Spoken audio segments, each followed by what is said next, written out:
सबसे पहले तो संजय पांडे क्लासेस में आप सभी लोग का स्वागत है। लॉकडाउन तो चल ही रहा है और काफ़ी दिनों तक हम लोगों ने इंतजार किया, लेकिन अब फाइनली डिसाइड किया कि हम लोग सारी क्लासेस ऑनलाइन कंटिन्यू करें। तो कल पीयूष सर ने मैथ्स का लेक्चर डाला था, हो सकता है आपने देखा हो, नहीं देखा होगा तो इस वीडियो में डिस्कशन उसका लिंक हम डाल देंगे, तो आप वहाँ से देख सकते हैं। तो कल सर ने बैंकिंग के चैप्टर कंप्लीट किया है। अगर आपको पता ही होगा कि पीयूष सर फिजिक्स देखेंगे साइंस में, और हम संजय पांडे केमिस्ट्री पढ़ाएंगे, और सैलर बायोलॉजी देखेंगे, और मैथ्स पीयूष मिश्रा सर ही देखेंगे। तो आज हम लोग बायोलॉजी का लेक्चर स्टार्ट करने जा रहे हैं। तो सैलर में कौन सा टॉपिक आज करेंगे? हम लोग करेंगे सेल्स, आपका फर्स्ट चैप्टर है। तो हम चाहेंगे कि सैलर के लिए आप सभी की बात क्लैप कर दीजिए। हम लोग अपना स्टार्ट करेंगे फर्स्ट चैप्टर आज, दैट इज सेल। अब देखिए, सेल आपका सबसे बेसिक चैप्टर होता है, उसमें आपके कुछ क्वेश्चंस एकदम फिक्स्ड होते हैं। तो फर्स्ट थिंग आप लोग अपनी कॉपी लेके चलिए, अपने नोट बनाते चलिए साथ साथ। तो पहला पॉइंट आता है व्हाट इज अ सेल। ठीक है, हम डिफाइन करते हैं सेल को। Cell is the basic structural and functional unit of life. दो वर्ड आए, एक आया स्ट्रक्चरल, एक आया फंक्शनल, फिर एक आता है यूनिट। पहले इन तीनों वर्ड्स का हम मतलब समझें। Basic structural and functional unit of life. Unit का मतलब होता है वन।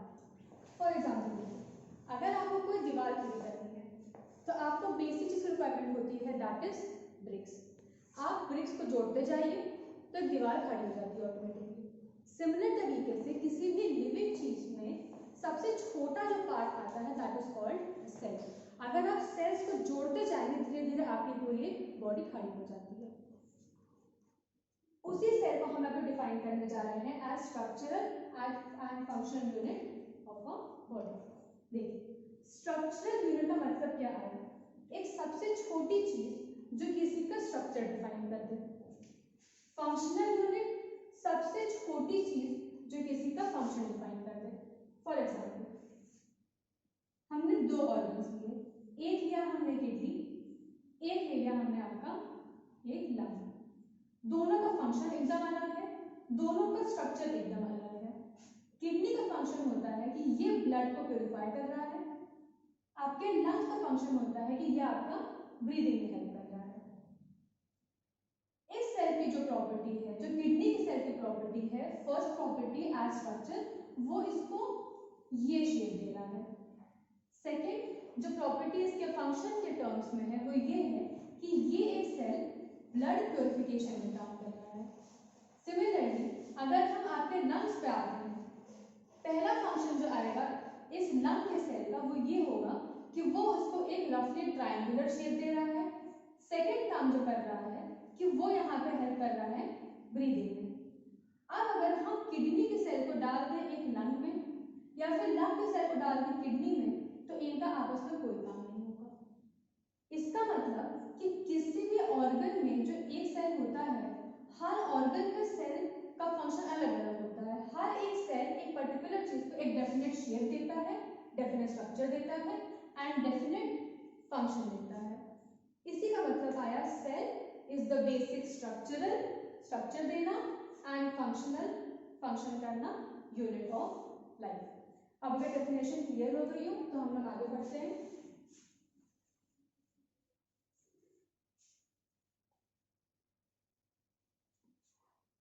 हम लोग आते हैं सेल की डिस्कवरी किसने करी। अच्छा, डिस्कवरी एंड इन्वेंशन में जो डिफरेंस आपको लर्न रखना है एग्जाम्स में लिखते वक्त, इन्वेंशन कोई चीज है नहीं, आपने खुद से बनाई। डिस्कवरी ऑलरेडी एग्जिस्ट कर रही है, आपने उसको खोज निकाला। तो यहाँ पे सेल क्योंकि ऑलरेडी एग्जिस्ट कर रही है, इसको खोजा गया तो हम यूज करेंगे वर्ड डिस्कवर।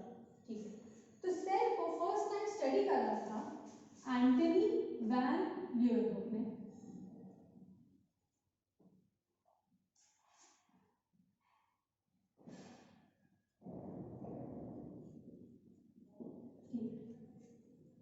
ये जो साइंटिस्ट थे, इनकी एक बड़ी अजीब हॉबी थी, बनाने का शौक था। इन्होंने क्या करा, इन्होंने अपने लाइफ टाइम में लगभग 400 माइक्रोस्कोप्स बनाए थे और उससे चीजों को ये ऑब्जर्व करते थे। इनका जो बेस्ट माइक्रोस्कोप था उसकी मैग्नीफाइंग पावर 200 टाइम्स थी, मतलब किसी छोटे से चीज को ये 200 टाइम्स बड़ा करके देख सकते थे। ठीक है, तो इन्होंने एक बार क्या करा, अपने शौक के चलते थे, बारिश का पानी लिया, उस पर अपना माइक्रोस्कोप लेकर आए, उसमें देखना स्टार्ट कर दिया।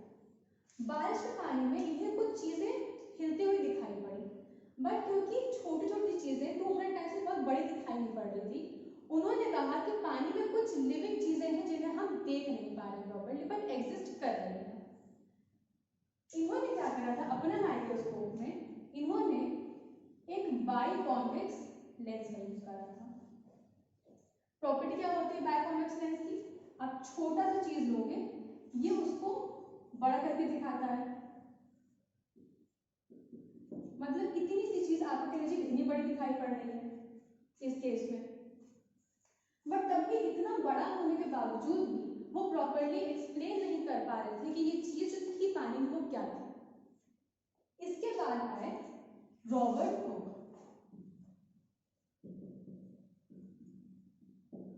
इन्होंने 1665 में क्या करा, इन्होंने ऑब्जर्व करा एंटनी वैन लीeuwenhoek को, इन्होंने सिमिलरली ऐसा ही एक और लेंस लगा दिया इसके आगे।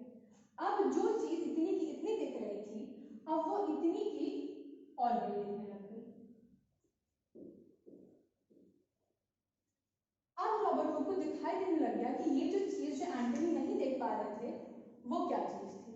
अब क्योंकि उनको दिख गया वो क्या चीज थी, तो वो उसको डिस्क्राइब कर लेते हैं, इसलिए हम बोलते हैं Robert Hooke discovered cell in 1665। ये बहुत ही कॉमन क्वेश्चन आता है, एक आता है डिफाइन सेल, एक क्वेश्चन आता है who discovered cell and when. Answer आपका हो गया Robert Hooke discovered cell in 1665। फिर क्वेश्चन आता है कि इन्होंने कौन सा माइक्रोस्कोप की हेल्प से इसको डिस्कवर करा।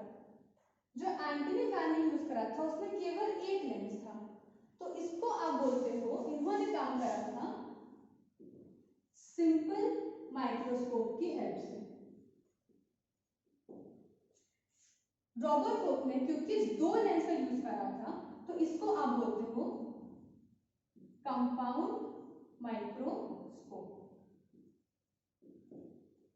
सिमिलरली एंटनी वैन लीeuwenhoek ने जो ऑब्जर्वेशन स्टार्ट करी थी, उन्होंने करा था ये रेन ड्रॉप्स में, लेकिन रॉबर्ट हुक ने जो यहाँ पे डिस्कवरी करी थी, इन्होंने क्या करा था, इन्होंने एक कॉर्क का स्लाइड था। कॉर्क क्या होता है, आपने देखा होगा मूवी या फिर कार्टून किसी भी चीजों में, बॉटल होती है, उसके ऊपर छोटा सा ढक्कन लगा होता है इस तरीके का, लकड़ी का बना हुआ, उसी को बोलते हैं कॉर्क। ये डेड वुड से बना होता है, तो अगर वुड डेड है तो ऑब्वियस बात है इसमें जो सेल्स होंगी वो भी डेड रही होंगी। तो रॉबर्ट हुक ने इन 1665 कंपाउंड माइक्रोस्कोप की हेल्प से कॉर्क के अंदर के डेड सेल्स को डिस्कवर करा था। ठीक, तो यह आपके कुछ क्वेश्चन यहाँ पे कंप्लीट हुए। हम लोग आगे बढ़ते हैं।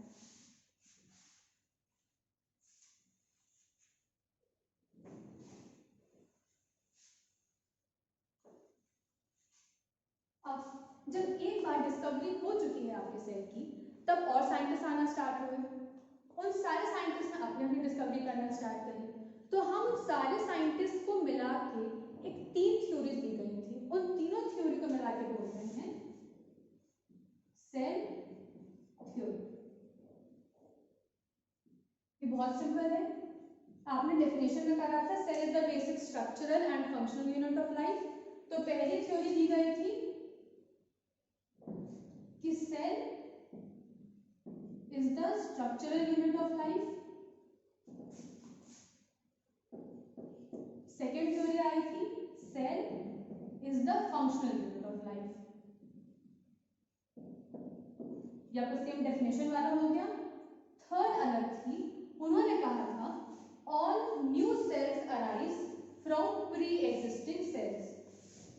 New cells arise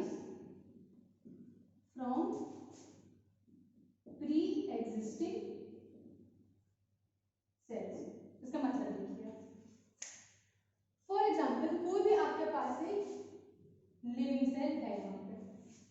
एक लिविंग सेल डिवाइड होके दो बन जाती है, ये दो अपने में दो बनेगी, ये दो अपने में दो बनेगी, and this process will continue. अब देखिए स्टार्टिंग में केवल आपके पास एक सेल थी, एंड में आपके पास 1 2 3 4 5 6 7 8 सेल्स आ रहे हैं। ये आठों सेल कहाँ से आए? अपने पिछले वाले सेल से। ये दोनों सेल्स आई थी अपने पिछले वाले सेल से, ये दोनों आई अपने पिछले वाले सेल से। So new sales arise from pre existing cells. आपके बॉडी भी ऐसे ही बनती है। फॉर एग्जाम्पल लेते हैं आपका हार्ट। हार्ट के पास सबसे पहले एक छोटी सेल आई होगी, वो सेल इस तरीके से डिवाइड करती गई, फाइनली एक जब नंबर ऑफ सेल्स आपके साथ जुड़ गए उन्होंने आपका हार्ट बना दिया। तो ये तीन आपकी थी सेल थ्योरी। इसमें साइंटिस्ट का नाम जल्दी पूछते नहीं, सिंपल बोलते हैं स्टेट द सेल थ्योरी।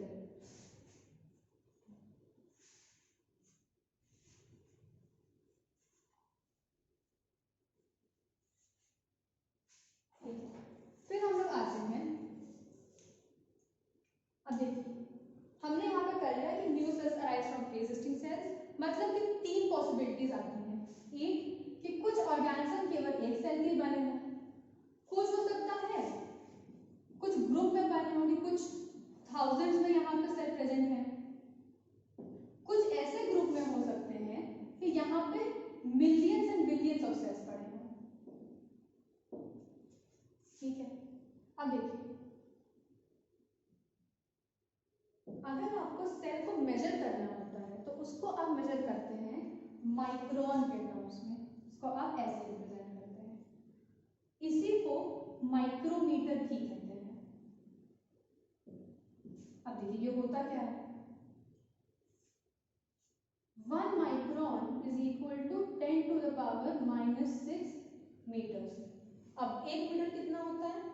आपका मिडिल फिंगर का टिप लीजिए और आपके शोल्डर तक अप्रोक्सीमेटली 1 मीटर कहलाता है।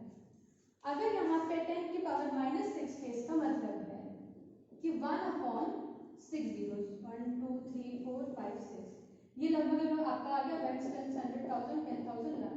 आप 1 मीटर को डिवाइड कर दो 1 लाख पार्ट्स में, मतलब यहाँ से यहाँ तक के लाइन को आप डिवाइड कर रहे हो 1 लाख हिस्सों में, जो आपका सबसे छोटा एक पार्ट आया वो कहलाता है 1 माइक्रोन। इसको आप अपने आप को देख नहीं सकते हो। आप सेल को मेजर करते हो इन माइक्रोन के टर्म्स में, 2 माइक्रोन 3 माइक्रोन 5 माइक्रोन 100। अब देखिए जो ऐसे ऑर्गेनिजम्स आते हैं जो केवल एक सेल के बने होते हैं उनको आप बोलते हो यूनिसेल्युलर ऑर्गेनिजम्स। ठीक है, जिनमें थाउजेंड्स में आया हंड्रेड्स में आया उनको आप बोलते हो few cell organisms. Generally exam में ये वाला पार्ट नहीं होता है। जहां पे मिलियंस प्रेजेंट है उन वाले पार्ट को आप बोल देते हो मल्टी सेल्युलर ऑर्गेनिजम्स। एग्जाम्पल देखिए, अच्छा जब भी आपसे पूछा मान पूछा कि व्हाट आर यूनिसेलुलर ऑर्गेनिजम्स, आपने बताया कि जिनमें केवल एक सेल उसका बोलते हैं यूनिसेलुलर ऑर्गेनिजम्स। एग्जाम्पल पूछा हो ना पूछा हो आपको एग्जाम्पल साथ में देना ही है। एग्जाम्पल देख लीजिए, सबसे सिंपल लर्न करने में होता है, आपने सुना होगा अमीबा, सबसे सिंपल जाता है तो केवल एक सेल से बना होता है अमीबा। फिर हम मल्टी में आ जाए, सबसे सिंपल देखिए ह्यूमन बींग्स लिख दीजिए या फिर किसी एनिमल का नाम जो आपको दिखाई पड़ रहा है अपने नेकेड आईज से, वो आपके जाते हैं मल्टीसेलुलर में।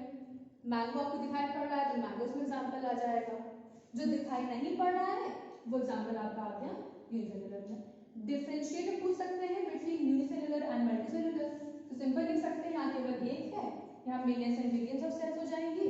और एग्जाम्पल दीजिए, यहाँ पे अमीबा दीजिए, यहाँ कोई भी ह्यूमन बीइंग है वो प्लांट एग्जाम्पल दे दीजिए।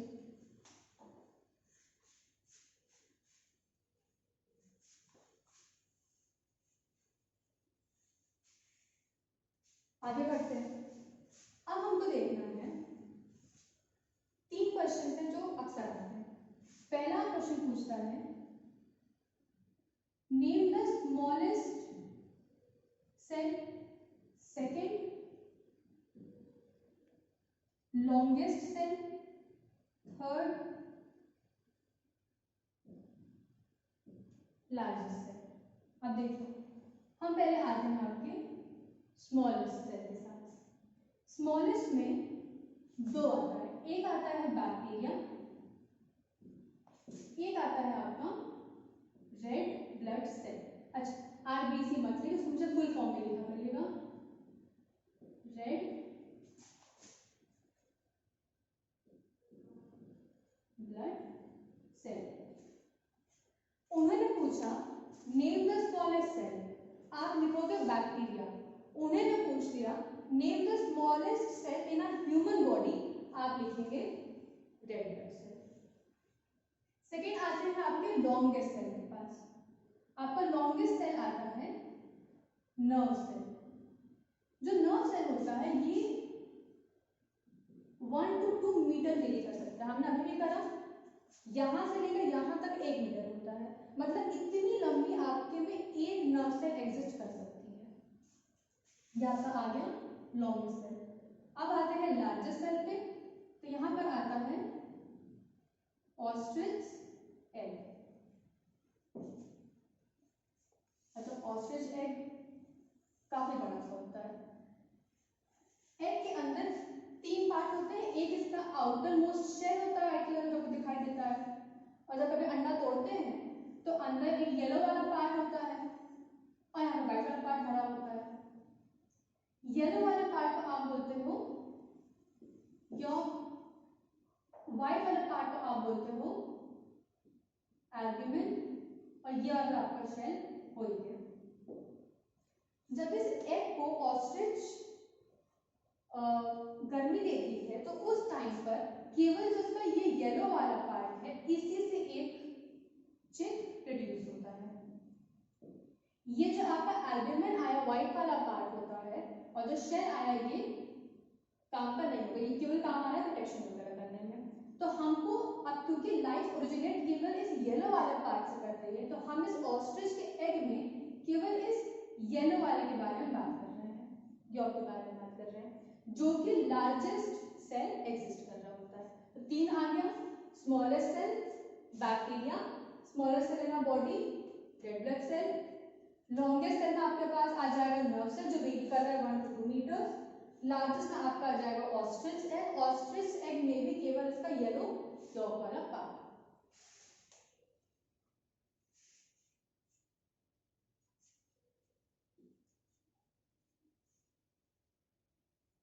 ये आपका एकदम बेसिक था सेल के बारे में। अब हम पढ़ेंगे आपका सेल का स्ट्रक्चर किस तरीके का आता है।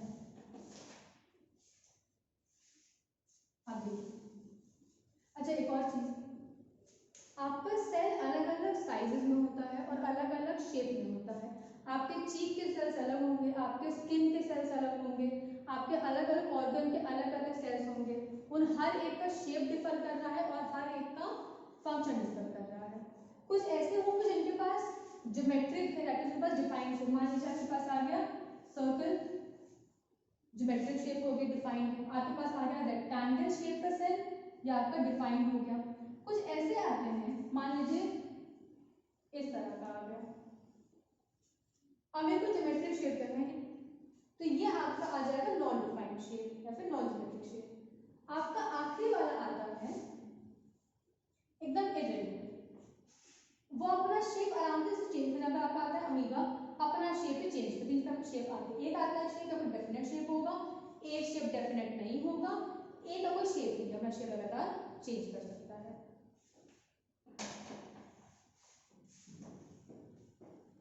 अब क्योंकि सेल कई शेप्स में होते हैं, बट सबसे सिंपल होता है आपका स्टडी करना सर्कल में, तो हम जहां भी पढ़ेंगे हम आपका सर्कल बना के सेल को मान के चलेंगे। अब हम आते हैं क्या क्या कंपोनेंट्स होते हैं सेल में, कैसा स्ट्रक्चर होता है और हर कंपोनेंट का क्या फंक्शन होते हैं। अब देखिए आपके सेल में मेजर 3 पार्ट्स आते हैं। पहला आता है आपका सेल मेम्ब्रेन, सेकेंड आता है साइटोप्लाज्म, थर्ड आता है हम स्टार्ट करते हैं पहले तो दैट इज सेल मेम्ब्रेन। अच्छा, अब हमने अभी भी करा ह्यूमन बींग्स के अंदर millions and billions of cells पाएंगे। आप हर एक सेल को कैसे डिफरेंशिएट करोगे बाकी के सेल से। एग्जांपल लेते हैं, खूब बड़ी सी फील्ड है आपके पास, आपको पता करना है कि उस फील्ड में से आपका फील्ड कितना हिस्सा है। सिंपल काम कर लो, उस बड़े से फील्ड में जाओ, अपने के अराउंड फेंसिंग कर दो, बाहर से देखो देखो जहाँ पे पार्ट फेंसिंग का है उतना पार्ट आपका हिस्सा, बाकी पार्ट अलग अलग का हिस्सा है। सेम काम हर एक सेल करता है अपने लिए। बाकी से डिफरेंशिएट करने के लिए वो अपने आप को एक बाउंड्री में बंद कर देता है। इसी बाउंड्री को आप बोलते हो सेल मेम्ब्रेन, जो किसी भी कवरिंग आती है। मेम्ब्रेन वर्ड जहां भी आए वो उस चीज से कवरिंग कहलाती है। आप पढ़ते कुछ फंक्शंस के बारे में। अच्छा, अगर फेंस लगा है अपने ग्राउंड में तो दो काम करेगा। पहला तो वो अलग कर रहा है आपके हिस्से को बाकी के फील्ड से। सेकंड काम वो कर रहा है कि वो उसको प्रोटेक्ट कर रहा है कि बाद में एनिमल्स ना आ जाए, कोई और अंदर ना घुस जाए। सेम काम मेम्ब्रेन करेगा। एक काम करेगा कि ये शेप दे रहा है आपके सेल को, सॉरी ये आपके सेल को बाकी सेल से आइसोलेट कर रहा है, अलग कर रहा है। सेकंड काम ये कर रहा है कि ये प्रोटेक्शन क्रिएट कर रहा है। कैसे कर रहा है देखिए,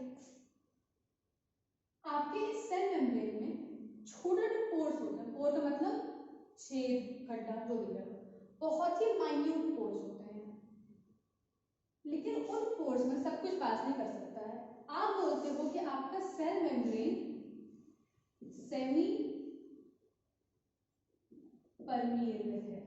meaning of semi permeable, semi का मतलब होता है हाफ, परमिएबल का मतलब होता है परमिट करना या फिर अलाउ करना। हाफ अलाउ करना, आधा अलाउ करता है। जितनी भी चीजें आएंगी उसमें से आधी अंदर जाएंगी, आधी बाहर रह जाएंगी। हम सेल मेम्ब्रेन बोलते हैं, आपको सेल का बॉडी पार्ट होता है। समझते हैं कैसे? मान लो कि दो चीजें आई, एक आई जर्म्स इसके पास, एक आ गया इसके पास ग्लूकोज। ग्लूकोज पता ही आपको ग्लूकोन पीते हैं, एनर्जी मिलती है। अब देखिए ये सेल मेम्ब्रेन है, ये चेक करेगा जर्म्स काम के हैं, बिल्कुल नहीं है। ग्लूकोज काम का है, हाँ, तो इसको ये अंदर जाने देगा, इसको ये अंदर नहीं जाने देगा। जितनी चीजों से आधा को इसने अलाउ करा। सिमिलरली अगर मान लीजिए जर्म्स अंदर एंटर कर गए इस तरीके से और अंदर ग्लूकोज भी है, अब देखिए इनमें से कौन सी चीज काम की है? ग्लूकोज काम की है, तो इसको ये बाहर नहीं जाने देगा। जर्म्स काम का नहीं है तो इसको ये बाहर कोशिश करेगा भेजने की। तो ये अंदर बाहर दोनों करवाता है डिपेंडिंग कि किस चीज का काम है यहाँ पे। That is called semi permeable. तो आप बोलते हैं आपकी सेल मेम्ब्रेन सेमी परमिएबल, मतलब कि आपका चीजों को आधे अलाउ करती है, डिपेंडिंग किस चीज की जरूरत नहीं है। ठीक है,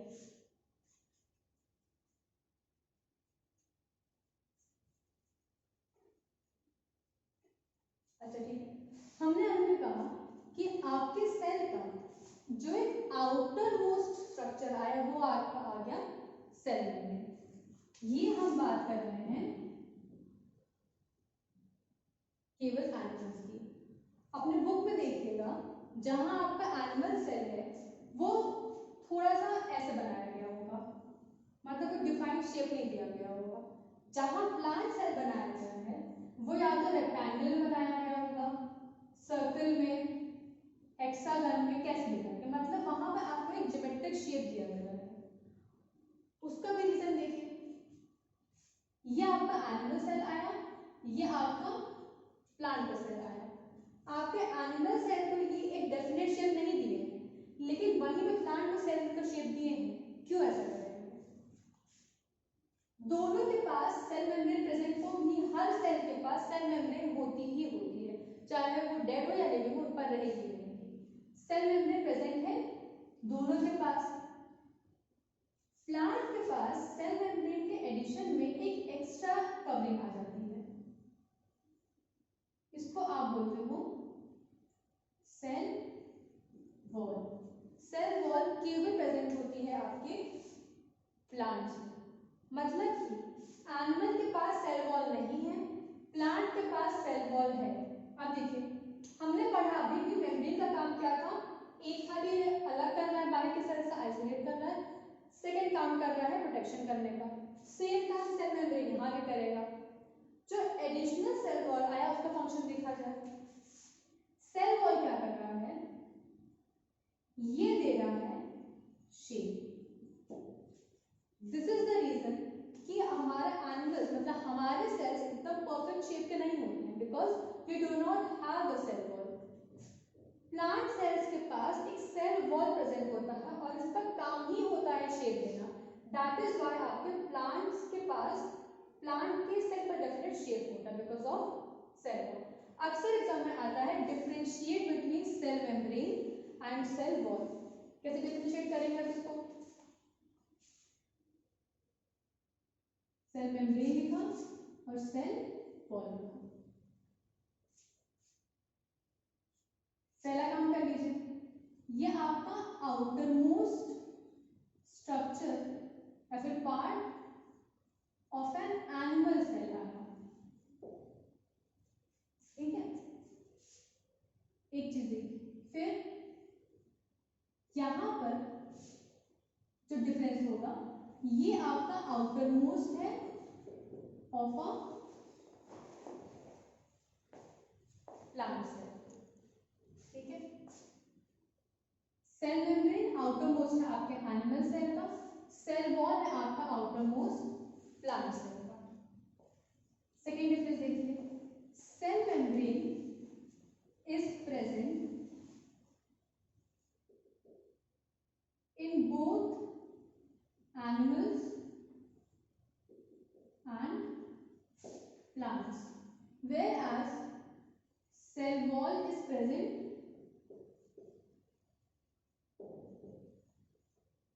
only in plants। ये वाला जो आपने पॉइंट लिखा हुआ है अभी, ये एग्जाम में पता गलत लेकर आते हैं। आप लिख देते हैं कि सेल मेम्ब्रेन प्रेजेंट होती है एनिमल में, ये प्रेजेंट होता है प्लांट में। गलत। क्यों? क्योंकि सेल मेम्ब्रेन दोनों प्रेजेंट होती है, सेल वॉल केवल एक प्रेजेंट होती है।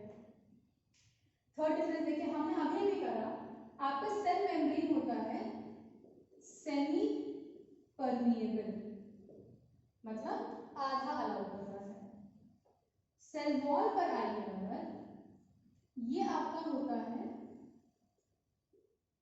फ्रीली परमिएबल, मतलब कि ये सेल वॉल था, इसके पास ग्लूकोज आ जाए और जर्म्स आ जाए और दोनों कहें हमको अंदर जाना है, सेल वॉल फर्क नहीं पड़ता है, वो कहेगा दोनों हो जाओ, इसलिए इसको बोलते हैं हम फ्री परमिएबल। अब आप लोग के लिए क्वेश्चन है, पढ़िए, दिमाग में रखिए, इसका आंसर बुक में नहीं मिलेगा। क्वेश्चन हमारा ये है कि ये जो सेल वॉल है अगर ये फ्रीली परमिएबल है, मतलब कि ये जर्म्स को भी अंदर अलाउ कर रहा है जाने के लिए, तो जो आपके प्लांट की सेल आई उसको प्रोटेक्शन कहां से मिल रहा है? क्योंकि जहां तक एनिमल की बात थी, आउटर मोस्ट सेल मेम्ब्रेन था, केवल यहाँ पे जर्म्स एंटर नहीं कर पा रहे थे, ग्लूकोज कर रहा था, तो यहाँ प्रोटेक्शन मिल रही है। यहाँ की बात आई, ये दोनों को अलाउ कर दे रहा है, तो ये सेफ किस तरीके से है? इसका आंसर ढूंढिए, नीचे हमें कमेंट बॉक्स में लिखिए। इसका आंसर आपको हम दे देंगे आपके नेक्स्ट वाले वीडियो, मतलब पार्ट 2 में करेंगे। आगे बढ़ते हैं, फिर आपका डिफरेंस हो गया cell membrane and cell wall.